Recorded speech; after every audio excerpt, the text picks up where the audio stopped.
नाथ समारंभाम् नाथयामुनमध्यमाम्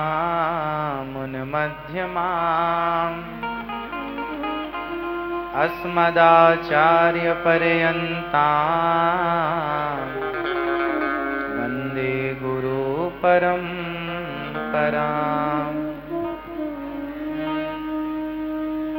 जय जय श्री राधारमण,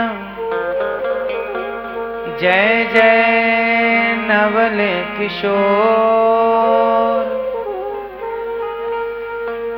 जय गोपी चित चोर प्रभु, जय जय माखन चोर। बोलिए भक्त वत्सल भगवान की जय। श्रीमद्भागवत महापुराण की जय। जय जय श्री राधे।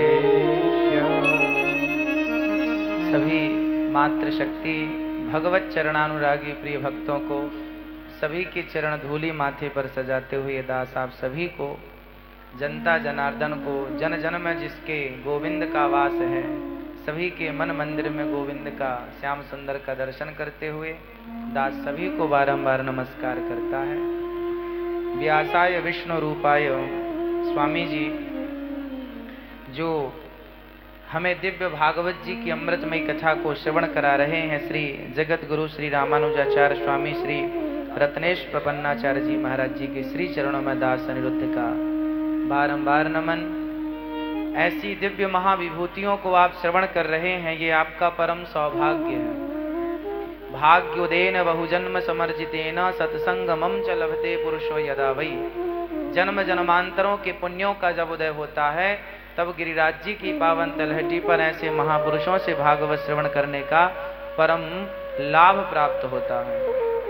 ये जो परम सौभाग्य मिला है आपको, अत्यंत सराहनीय है।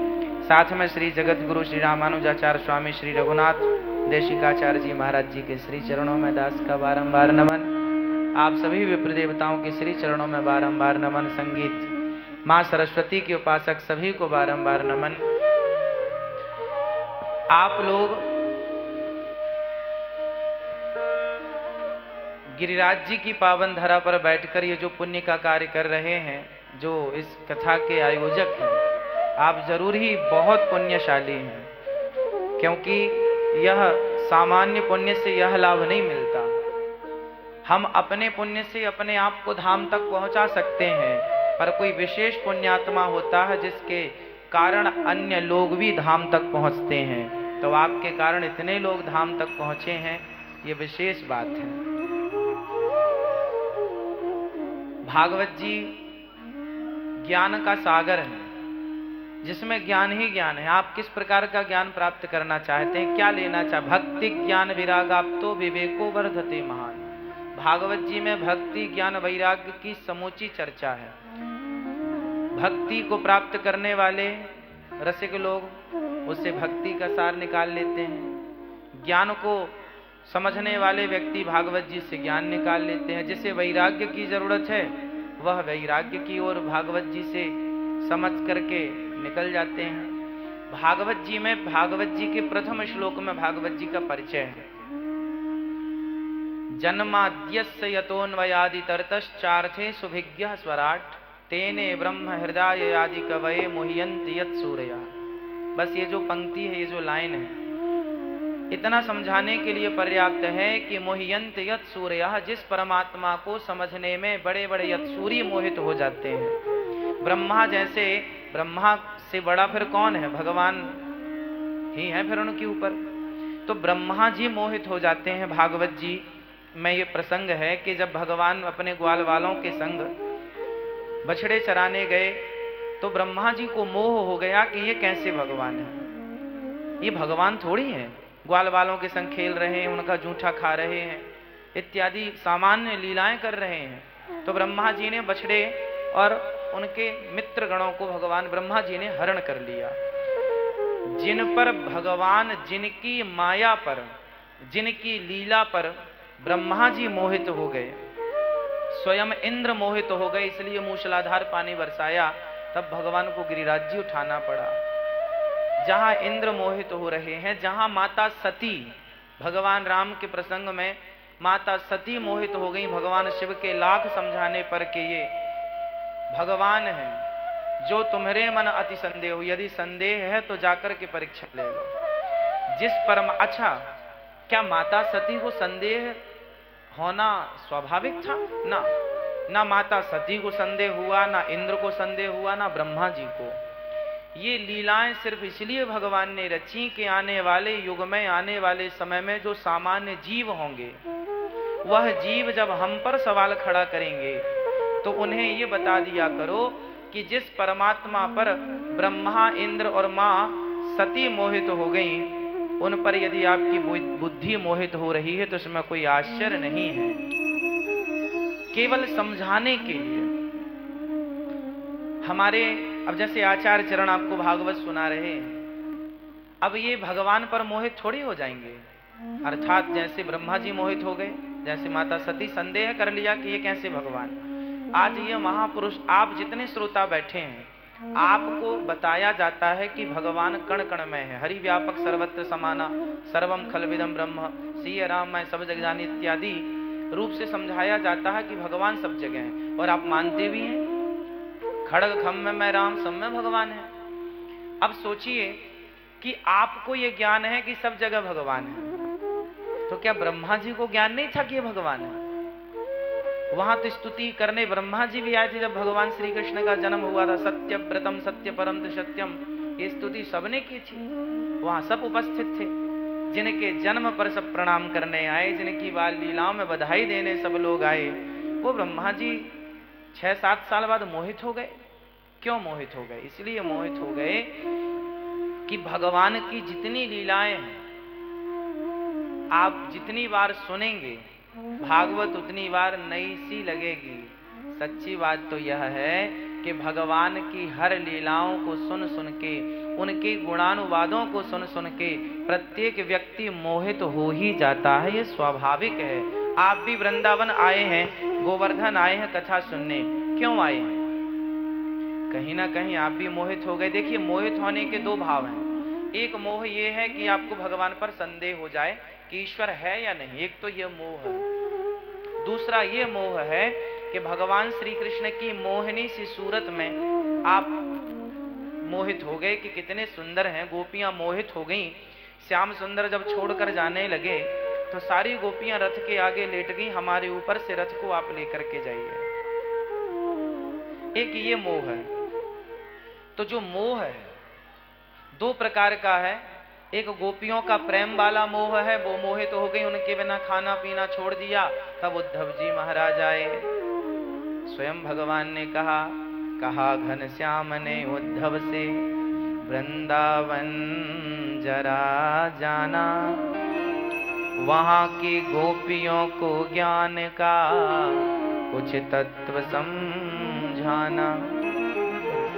विरह की वेदना में वे सदा बेचैन रहती हैं, तड़प कर आह भरती हैं और रो रो कर ये कहती हैं। गोपियां बस एक ही बात कहती हैं, है प्रेम जगत में सार और कुछ सार नहीं, मन कर ले प्रभु से प्यार। जगत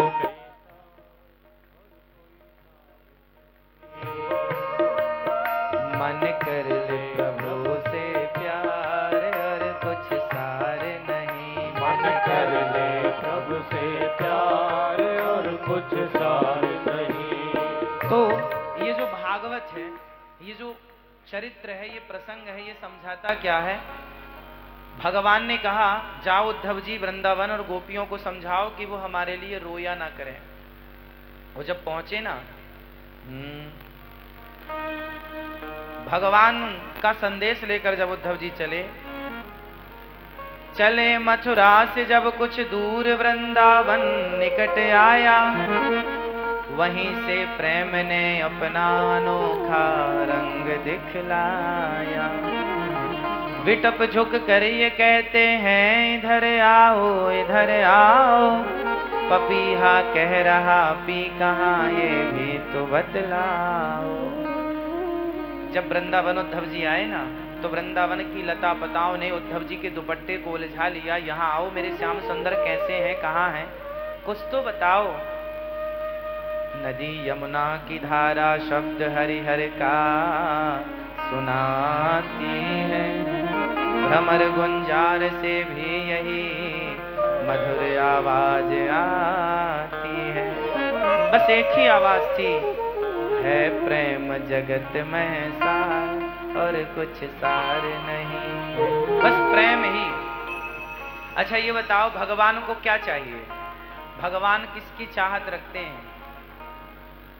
क्या चाहते हैं भगवान?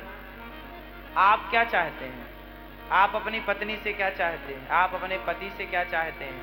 आप अपने बच्चे से क्या चाहते हैं? आप अपने माता पिता, दोस्त, सखा इत्यादि। आप बाजार जाते हैं तो एक दुकानदार से भी आप क्या चाहते हैं? भाई दुकानें तो बहुत होती हैं, पर आप हर दुकान से कोई भी चीज खरीदते नहीं हैं। जहां आपको अत्यधिक प्रेम प्राप्त होता होगा, सारी दुकान छोड़ के वहां जाते हैं, भाई इससे हमारा तालमेल ठीक है, प्रेम की बात करता है। तो जहां प्रेम है वहीं सब जाता है। कुत्ता भी उसी घर में जाके पूंछ हिलाता है जहां से उसको प्रेम की रोटी मिलने की संभावनाएं हो। सवेरे सवेरे गाय भी वहीं पहुंचती है जहां उसे रोज प्रेम से रोटी मिलती हो। तो प्रेम कुत्ता भी समझता है, आप भी समझते हैं, हम भी समझते हैं, पर विडंबना ये है कि जिस प्रेम को आप और हम समझते हैं और चाहते हैं, बस हम वो प्रेम भगवान को ना देकर उन्हें फूल चढ़ाते हैं, उन्हें तुलसी चढ़ाना है, पत्रम पुष्पम फलम तो यम सब चढ़ाना आवश्यक है, पर फिर भी भगवान ने शबरी विदुरानी के घर जाकर के छिलकों का भोग लगाया। अब बताओ छिलका कौन खाता? खाने की चीज है छिलका, आप हम ही नहीं खाते छिलका तो, पर भगवान खाते हैं। क्यों खाते हैं? जहां प्रेम है वहां छिलके भी पसंद हैं, और जहां प्रेम नहीं है तो दुर्योधन ने 56 भोग परोसा था, भगवान ने स्वीकार नहीं किया। तो भगवान मिलहि न रघुपति बिनु अनुरागा, किए जोग जप ज्ञान विरागा, राम ही केवल प्रेम प्यारा, जान ले जो जान निहारा। तो बस एक चीज आप समझ लीजिए, स्वामी जी आपको अब 6 दिन और समझाएंगे, आज तो समझाया ही होगा आप श्री ने, कि भगवान को पाना है तो फॉर्मेलिटी ना हो, बस प्रेम हो। कौन सा प्रेम हो? कितना प्रेम हो? जितना प्रेम हम अपने बेटे से करते हैं, जितना प्रेम हम अपनों से करते हैं, उतना ही प्रेम भगवान से करने लग जाए। बस ये प्रेम आप करना सीख लीजिए, और प्रेम करना सबको आता है, बस वो प्रेम भगवान से हो जाए। आप जानते हैं प्रेम की परिभाषा क्या है? बताओ प्रेम किसे कहते हैं? भाई बेटा बेटी, पति पत्नी, हमने सबसे पहला प्यार अपनी माँ से किया था जन्म लेते ही, फिर पिता से, फिर बहन से, भाई से, सबसे। अब आप लोग भी करते हैं सबसे, आपके घर में जितने सदस्य हैं। बताइए प्रेम किसे कहते हैं? गोपियां वृंदावन में रो रही थीं और भगवान मथुरा में थे। अब वृंदावन से मथुरा कितने दूर है? 10-12 किलोमीटर पैदल आप जाएंगे, 2 घंटे में पहुंच जाएंगे। गोपियां रो रही हैं, श्याम सुंदर हम मर जाएंगे तुम्हारे बिना। आ गई उद्धव जी जब आए तो मधुप की तब बंधो मास प्रशांग्रीम शपत्नियां। भगवान गोपियों को गोपियां कहती हैं उद्धव जी से, भौरा जब आए भगवान भंवर के रूप में, कि तब तुम कपटी हो। बड़ी शिकायत की भंवर गीत में श्री गोपियों ने, परंतु शिकायत कर रही हैं, उल्लाहना दे रही हैं, रो रही हैं, तड़प रही हैं, मर रही हैं। पर वृंदावन से मथुरा कितने दूर था? 10-12 किलोमीटर चली जाती, दौड़ के मिल के आ जाती, तसल्ली पूरी कर लेती। देखो हम वृंदावन से गोवर्धन आपके पास आपसे मिलने स्वामी जी के आदेश पर आ गए। तो क्या गोपियां जा नहीं सकती थी? बिल्कुल जा सकती थी। क्यों नहीं गई? रोती रही, तड़पती रही। भगवान को भी मैसेज भेजना पड़ा उद्धव जी के द्वारा। गोपियां क्यों नहीं चली गई? आपको पता गोपियां क्यों नहीं गई भगवान से मिलने? मथुरा, वृंदावन से मथुरा रोती क्यों रही? क्योंकि जो व्यक्ति ये जान लेगा कि प्रेम की परिभाषा क्या है, वो इस प्रश्न का उत्तर देगा। जिसे ये नहीं पता कि प्रेम सब करते हैं, पर आपसे कहा जाए कि प्रेम को परिभाषित कीजिए, प्रेम की परिभाषा दीजिए, तो क्या परिभाषा होगी? आप कहेंगे आपके हिसाब से सब अपना अपना ढंग से आप कह लो एक दूसरे से, बता दो दूसरे को, आप कह दो अपनी पत्नी से प्रेम की परिभाषा क्या है, और पत्नी आपसे कह दे कि प्रेम की परिभाषा क्या है। प्रेम की परिभाषा इतनी सरल है और इतनी सटीक है, वो परिभाषा ही इस प्रश्न का उत्तर है कि गोपियां क्यों नहीं गईं। परिभाषा है तत्सुख सुखित्वम, तत्सुख सुखित्वम, अपने प्रियतम के सुख में अपना सुख माने, बस इसी का नाम प्रेम है। गोपियां भगवान से मिलने इसलिए नहीं गईं कि श्याम सुंदर यदि मेरे बिना खुश है तो मैं जाकर के उसके खुशी में, उसके सुख में बाधा नहीं बनना चाहती, इसलिए वो नहीं गईं, क्योंकि अपने प्रियतम की खुशी में अपनी खुशी माने, इसका नाम प्रेम है। अपनी इच्छाएं पूरी कराए वह वासना। कल तुम यहां आ जाना हमसे मिलने, नहीं आए तो गुस्सा। ये इसलिए गुस्सा है क्योंकि उसकी इच्छाएं थी, आपसे अपेक्षाएं थी। वो प्रेम नहीं है, वो वासना है।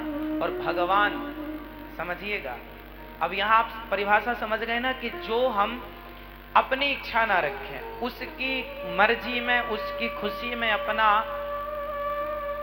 उसके खुशी में, उसके सुख में अपना सुख देखें, ये प्रेम है। हम अपनी पत्नी के सुख में अपना सुख, हम अपने पति के सुख में अपना सुख, उसी तरह भगवान के सुख में अपना सुख देखने वाला ही भक्त होता है।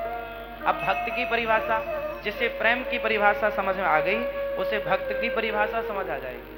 अच्छा, भक्त की परिभाषा क्या है? हे भगवान मेरा ये काम कर दो, नहीं किया तो भगवान को 4 गाली देता है। हे भगवान तो झूठे हैं, भगवान तो सुनते ही नहीं है, भगवान तो है ही नहीं। ये कौन लोग हैं?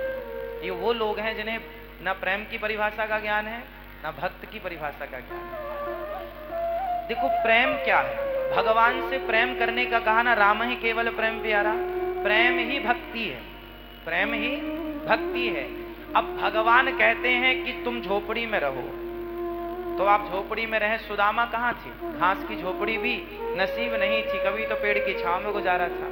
सुदामा उस झोपड़ी में थे। कभी शिकायत की कि भगवान तुमने हमें ये नहीं दिया, हम तुम्हारे इतने बड़े भगत हैं?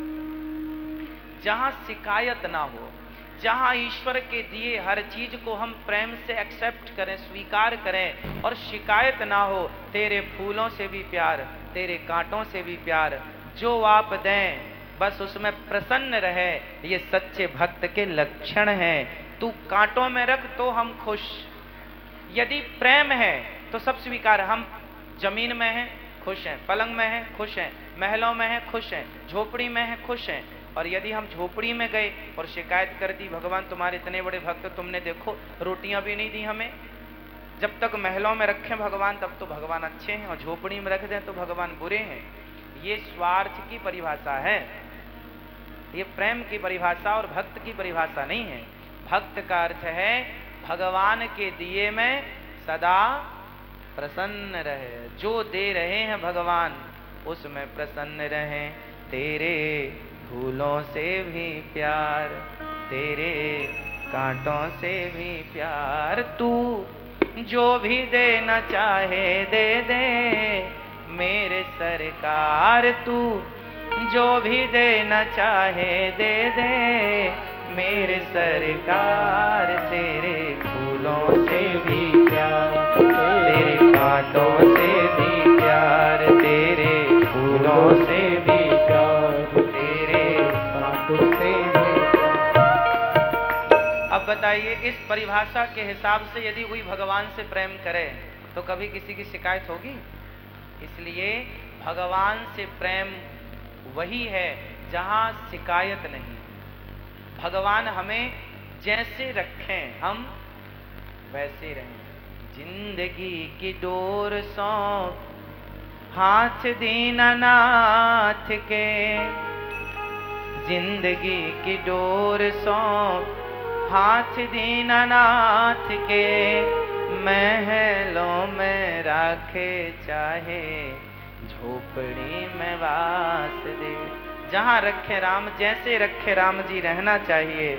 और सीताराम सीताराम, बस आप प्रेम की परिभाषा समझ लें तो सारी परिभाषाएं समझ में आ जाएंगी। भगवान से कभी शिकायत ना हो कि भगवान तुमने ऐसा पति दे दिया, भगवान तुमने ऐसी पत्नी दे दी, भगवान तुमने ऐसा बेटा दे दिया, जैसा दिया है परमात्मा ने बहुत सोच कर दिया है, जो आपके लिए ठीक था दे दिया, उसमें प्रसन्न रहो, ठाकुर का गुणगान करते रहो, सदा धन्यवाद करते रहो। हम हमेशा ना शिकायत में जीते हैं, उस शिकायत में जीने से क्या हम डिप्रेशन में आ जाते हैं। शिकायत भी आदमी कितनी करेगा, चिंता में आ जाता है। इसलिए शिकायत नहीं, धन्यवाद। तो आज से भगवान का धन्यवाद देंगे आप। कितने लोग देंगे धन्यवाद? किस बात का?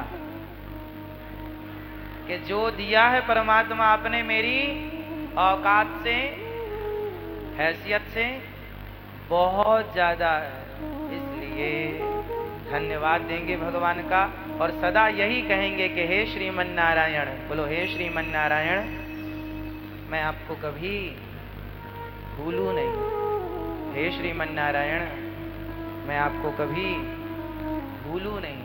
हे श्याम सुंदर, मैं आपको कभी भूलूं नहीं।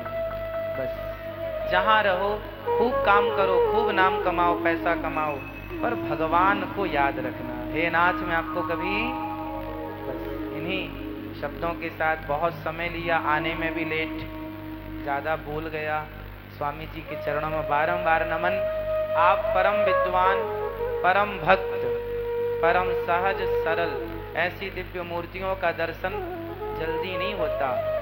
आज जिन संतों की आप कहें कि आज संतों की परिभाषा क्या है, किसे कहेंगे आप संत, तो परिभाषा के लिए आप अपनी एक उंगली उठाइए, इनकी तरफ इशारा कर दीजिए कि ये है संत की परिभाषा। प्रत्यक्षम किम प्रमाणम, तो ये संत हैं प्रत्यक्ष रूप में, जिन्हें आप इशारों से प्रमाणित कर सकते हैं, शब्दों की भी आवश्यकता नहीं।